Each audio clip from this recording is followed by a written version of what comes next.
Absolutely. I mean, I think that common misunderstandings are blaming the individual who's experiencing homelessness and not blaming the system that has created homelessness or the systems that have created homelessness overarchingly, boiling it down to this just really, really problematic narrative about personal responsibility that does not apply when the resources simply do not exist. And I think that we've talked about some of them and we've talked about stigmas around drug use and mental health and sort of how that plays into it. But I think that other misunderstandings are it's homelessness is rooted in systems of oppression, like the same systems that create I don't know, police brutality, redlining, education disparities, environmental disparities. Those same systems create homelessness. Homelessness, as far as young adults experiencing homelessness, who we serve each year, over half our guests are people of color at Roots every year. Like 55 to 60% of our guests are people of color.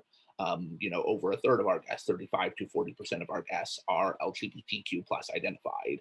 That is, both those examples are, way, way, way higher than just sort of general population demographics. And many of our guests have been through the juvenile justice system. Many of our guests have been through the foster care system. People of color are vastly overrepresented in those systems as well. There's not a lot of support for people in those systems. That directly leads to homelessness as people are transitioning out of those systems. So homelessness is very, very much a result of just racial oppression, discrimination against LGBTQ individuals, just in just societal structures that have far-reaching ramifications outside of homelessness. It is a symptom of a larger problem, a really bad symptom, a really, really ugly symptom that urgently needs to be addressed, but it fits into this larger narrative about sort of societal oppression, structures of oppression, racial injustice. And I think people are really quick to just sort of blame it on kind of this personal responsibility narrative and throw all those structural elements kind of under the bus and sort of gloss over that.